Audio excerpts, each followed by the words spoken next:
ಇನ್ನು ಮುಡಾ ಪ್ರಕರಣ ಸಿಬಿಐಗೆ ವರ್ಗಾಯಿಸುವಂತೆ ಚರ್ಚೆ, ಹೈಕೋರ್ಟ್ಗೆ ಅರ್ಜಿ ಸಲ್ಲಿಸಿದಂತ ಸ್ನೇಹಮಯಿ ಕೃಷ್ಣ ಈ ಕೇಸನ್ನ ಸಿಬಿಐಗೆ ವಹಿಸಬೇಕು, ವರ್ಗಾಯಿಸಬೇಕು ಅಂತ ಅರ್ಜಿ ಹಾಕಲಾಗಿದೆ. ಯಾಕಂದ್ರೆ ಈಗಾಗಲೇ ಲೋಕಾಯುಕ್ತ ಪೊಲೀಸರು ಎಫ್ಐಆರ್ ಮಾಡೋದಕ್ಕೆ ತಡ ಮಾಡಿದ್ದಕ್ಕೇನೆ ಸ್ನೇಹಮಯಿ ಕೃಷ್ಣ ಅವರು ಬಹಳ ಆಕ್ರೋಶ ವ್ಯಕ್ತಪಡಿಸಿದ್ರು. ನಾಟಕ ಆಗ್ತಿದೆ, ಬೇಕಂತ ಟೈಮ್ ಕಿಲ್ ಮಾಡ್ತಿದ್ದಾರೆ ಅಂತ. ಮುಡಾ ಪ್ರಕರಣ ಸಿಬಿಐಗೆ ವರ್ಗಾಯಿಸುವಂತೆ ಅರ್ಜಿ, ನ್ಯಾಯಸಮ್ಮತವಾದಂತ ಒಂದು ತನಿಖೆ ಆಗಬೇಕು ಅಂತಂದ್ರೆ ಉನ್ನತ ಮಟ್ಟದಲ್ಲಿ ಆಗಬೇಕಿದ್ದು. ರಾಜ್ಯದ ಅಧೀನದಲ್ಲಿರುವಂತ ಅಥವಾ ಒಂದು ಪ್ರಭಾವ ಬೀರಬಹುದಾದಂತ ಸಂಸ್ಥೆಯಿಂದ ಆಗಲ್ಲ ಇದು. ಹಾಗಾಗಿ ಸಿಬಿಐ ತನಿಖೆ ಆಗಬೇಕು ಅಂತ ಸ್ನೇಹಮಯಿ ಕೃಷ್ಣ ಅವರೀಗ ಒತ್ತಾಯ ಮಾಡ್ತಿದ್ದಾರೆ. ಒಂದು ಅರ್ಜಿಯನ್ನು ಕೂಡ ಸಲ್ಲಿಸಿದ್ದಾರೆ. ಮುಡಾ ಪ್ರಕರಣ ಸಿಬಿಐಗೆ ವರ್ಗಾಯಿಸಿ ಅಂತ ಹೈಕೋರ್ಟ್ಗೆ ಅರ್ಜಿ ಸಲ್ಲಿಸಿದ್ದಾರೆ ಸ್ನೇಹಮಯಿ ಕೃಷ್ಣ. ಯಾಕಂದ್ರೆ ಇಲ್ಲಿ ಲೋಕಾಯುಕ್ತ ಪೊಲೀಸರಿಂದ ಒಂದು ನ್ಯಾಯಸಮ್ಮತವಾದಂಥ ತನಿಖೆ ಆಗುತ್ತೆ ಅಥವಾ ಈ ಒಂದು ಪ್ರಕರಣ ಏನಿದೆ ಅದರ ಸತ್ಯಾಸತ್ಯತೆ ಹೊರಬರುತ್ತೆ ಅನ್ನೋದು ನನಗೆ ನಂಬಿಕೆ ಇಲ್ಲ ಅನ್ನೋ ಅರ್ಥದಲ್ಲೇ. ಯಾಕಂದ್ರೆ ಈಗಾಗಲೇ ಅವರು ಆರಂಭದಲ್ಲೇ ಈ ಎಫ್ಐಆರ್ ಯಾಕೆ ಲೇಟ್ ಆಗ್ತಿದೆ, ಯಾವ ಸೆಕ್ಷನ್ ಅನ್ನೋದ್ರ ಬಗ್ಗೆ, ಗೊಂದಲದ ಬಗ್ಗೆ ಹೇಳ್ತಾ ಇದ್ರು. ನಮ್ಮ ಪ್ರಾಮಾಣಿಕ ಹೋರಾಟಕ್ಕೆ ಈಗ ಜಯ ಸಿಕ್ಕಿದೆ, ದೂರುದಾರ ಸ್ನೇಹಮಯಿ ಕೃಷ್ಣ ಮೊದಲ ಪ್ರತಿಕ್ರಿಯೆಯನ್ನು ನೀಡಿದ್ದಾರೆ.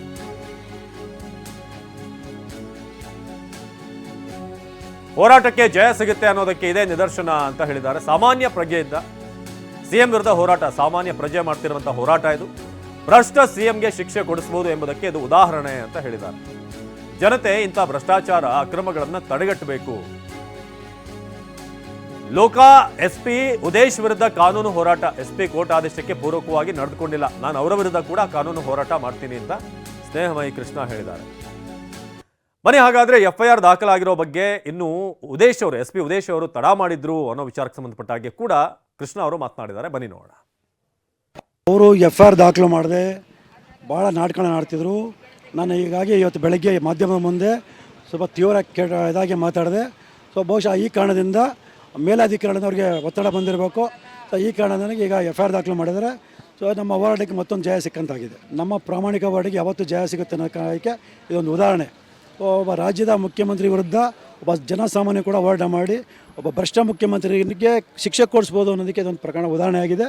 ಸೊ ಇದು ರಾಜ್ಯದ ಜನತೆ ಅರ್ಥ ಮಾಡ್ಕೋಬೇಕು. ನಾವು ಈ ದೇಶದ ನಾಗರಿಕರಾಗಿ ಈ ದೇಶದಲ್ಲಿ ಇಂಥ ಸಿದ್ದರಾಮಯ್ಯನವರಂಥ ಭ್ರಷ್ಟ ರಾಜಕಾರಣಿ ಮಾಡುವಂಥ ಅಕ್ರಮಗಳನ್ನ, ಅನ್ಯಾಯಗಳನ್ನ ತಡಿಬೇಕು ಅಂತೇಳಿ ಮನವಿ ಮಾಡ್ಕೊಳ್ತಾರೆ. ಅವರು ಎಫ್ಐಆರ್ ದಾಖಲು ಮಾಡಿದ್ರು ಕೂಡ ಅವ್ರ ಮೇಲೆ ಕ್ರಮ ತಗೊಳ್ಳೋದಂತ ಖಚಿತ.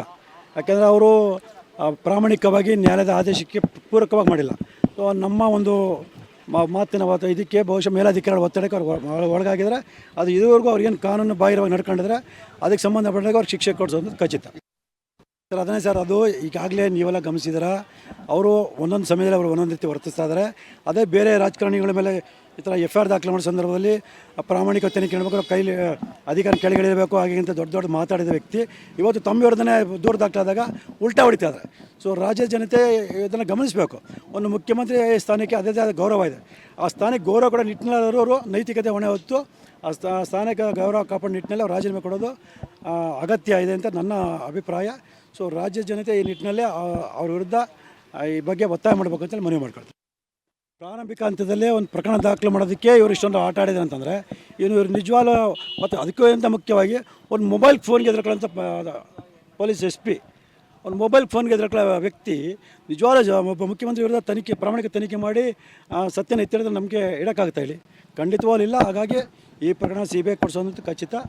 ನಾವು ಅಲ್ಲಿವರೆಗೂ ನಿರಂತರವಾಗಿ ಹೋರಾಟ ಮಾಡ್ತೀವಿ ಸರ್. ಖಂಡಿತವಲ್ಲ ಸರ್, ಈಗಾಗಲೇ ಇದೇ ಸಿದ್ದರಾಮಯ್ಯ ಪ್ರಕರಣಕ್ಕೆ ಸಂಬಂಧಪಟ್ಟಂತೆ ಇದೇ ಲೋಕಾಯುಕ್ತರು ಸರಿಯಾಗಿ ವರದಿ ಸಲ್ಲಿಸಿಲ್ಲ ಅಂತೇಳಿ ಜನಪ್ರತಿನಿಧಿ ನ್ಯಾಯಾಲಯ ಚೀಮರಿ ಹಾಕಿದೆ. ಈಗ ಮತ್ತೆ ಸಚಿವ ನಾಗೇಂದ್ರ ವಿಚಾರದಲ್ಲಿ ರಾಜ್ಯ ಸರ್ಕಾರ ವ್ಯಾಪ್ತಿ ಒಳಪಟ್ಟ SIT ಅವರು ಅವ್ರನ್ನ ಕೈ ಬಿಟ್ಟು ಸುಳ್ಳು ದೋಷ ಸಲ್ಲಿಸಿರೋದು, ED ಅವರು ಅವ್ರನ್ನ ಆರೋಪಿ ಮಾಡಿ ಸಲ್ಲಿಸಿರೋದು, ಅದೆಲ್ಲ ನೋಡಿದಾಗ ಈ ರಾಜ್ಯ ಸರ್ಕಾರದ ವ್ಯಾಪ್ತಿ ಒಳಪಟ್ಟಂಥ ತನಿಖಾ ಸಂಸ್ಥೆಗಳು ಮುಖ್ಯಮಂತ್ರಿ ವಿರುದ್ಧ ಅಥವಾ ಪ್ರಭಾವಿ ವ್ಯಕ್ತಿಗಳ ವಿರುದ್ಧ ಪ್ರಾಮಾಣಿಕವಾಗಿ ತನಿಖೆ ಮಾಡಿ ನಿಷ್ಪಕ್ಷಪಾತವಾಗಿ ಸತ್ಯನ ಎತ್ತಿಡಿಯಲ್ಲ ಅನ್ನೋ ಸಾಕಷ್ಟು ಉದಾಹರಣೆ ಹೇಳಿರೋದ್ರಿಂದ ಈ ಪ್ರಕರಣ CBI ಕೊಡಿಸಲೇಬೇಕು ಅಂದರೆ ನಮ್ಮ ಒಂದು ಉದ್ದೇಶ. ಸಿದ್ದರಾಮಯ್ಯ ವಿರುದ್ಧ ಎಫ್ಐಆರ್ ದಾಖಲಾಗಿದೆ. ಎಫ್ಐಆರ್ನ ಡೀಟೇಲ್ಸ್ ಅನ್ನು ನೀಡ್ತಾ ಇದ್ವಿ, ಜೊತೆಗೆ ಮುಂದೆ ಏನೆಲ್ಲ ಆಪ್ಷನ್ಗಳಿದೆ ಅದರ ಬಗ್ಗೆ ಕೂಡ ತಿಳಿಸ್ತಾ ಇದ್ವಿ. ಹಾಗೆ ಎಫ್ಐಆರ್ ಆದ್ಮೇಲೆ ಲೋಕಾಯುಕ್ತ ಪೊಲೀಸರು ಮಾಡೋದೇನು? ಸಿದ್ದರಾಮಯ್ಯ ವಿರುದ್ಧ ತವರಿನಲ್ಲೇ ಎಫ್ಐಆರ್ ದಾಖಲಾಗಿದೆ.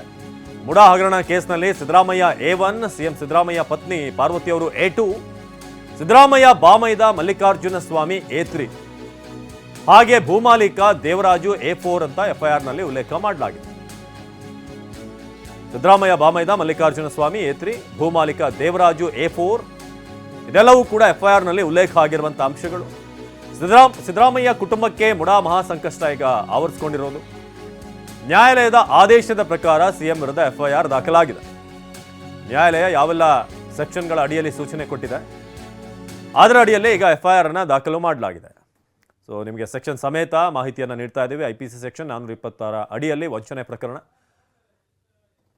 ಹಾಗೆ 9ನೇ ಸೆಕ್ಷನ್ IPC ಸೆಕ್ಷನ್ 426 ದುಷ್ಕೃತ್ಯವನ್ನು ಎಸಗೋದು, ಈ ಒಂದು ಆರೋಪದ ಮೇಲೆ 426 ಸೆಕ್ಷನ್ ಬರುತ್ತೆ.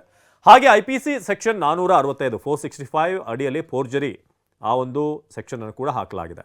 ಇನ್ನು ಸೆಕ್ಷನ್ 468ರ ಪ್ರಕಾರ ವಂಚನೆ ಉದ್ದೇಶಕ್ಕಾಗಿ ದಾಖಲೆಗಳನ್ನು ಫೋರ್ಜರಿ ಮಾಡುವಂಥದ್ದು. IPC ಸೆಕ್ಷನ್ 346 ಅಡಿಯಲ್ಲಿ ಅಕ್ರಮ ಬಂಧನ, ಇದನ್ನು ಕೂಡ ಎಫ್ಐಆರ್ನಲ್ಲಿ ಉಲ್ಲೇಖ ಮಾಡಲಾಗಿದೆ. 12ನೇ ಸೆಕ್ಷನ್ ಇದು. ಇನ್ನು IPC ಸೆಕ್ಷನ್ 351 ಇತರರಿಗೆ ಹಾನಿಯನ್ನು ಉಂಟು ಮಾಡೋದು, ಇದು 13ನೇ ಸೆಕ್ಷನ್ ಎಫ್ಐಆರ್ನಲ್ಲಿರುವಂಥ ಮತ್ತೊಂದು ಸೆಕ್ಷನ್. ಸೊ ಆರಂಭದಿಂದ ನಾವು ನೋಡೋದಾದರೆ ಭ್ರಷ್ಟಾಚಾರ ತಡೆ ಕಾಯ್ದೆ 1988ರ ಅಡಿಯೂ ಕೂಡ ಎಫ್ಐಆರ್ ದಾಖಲಾಗಿದೆ. ಹಾಗೆ ಬೇನಾಮಿ ಆಸ್ತಿ ವಹಿವಾಟು ಕಾಯ್ದೆ 1988 ಇದನ್ನು ಕೂಡ ಎಫ್ಐಆರ್ನಲ್ಲಿ ಉಲ್ಲೇಖ ಮಾಡಿದ್ದಾರೆ. ಹಾಗೆ ಕರ್ನಾಟಕ ಭೂ ಕಬಳಿಕೆ ನಿಷೇಧ ಕಾಯ್ದೆ 2011 ಅಡಿ ಎಫ್ಐಆರ್ನ ದಾಖಲು ಮಾಡಲಾಗಿದೆ. ಹೀಗೆ ಸಾಕಷ್ಟು ಸೆಕ್ಷನ್ಗಳನ್ನು ಮೆನ್ಷನ್ ಮಾಡಿದ್ದಾರೆ.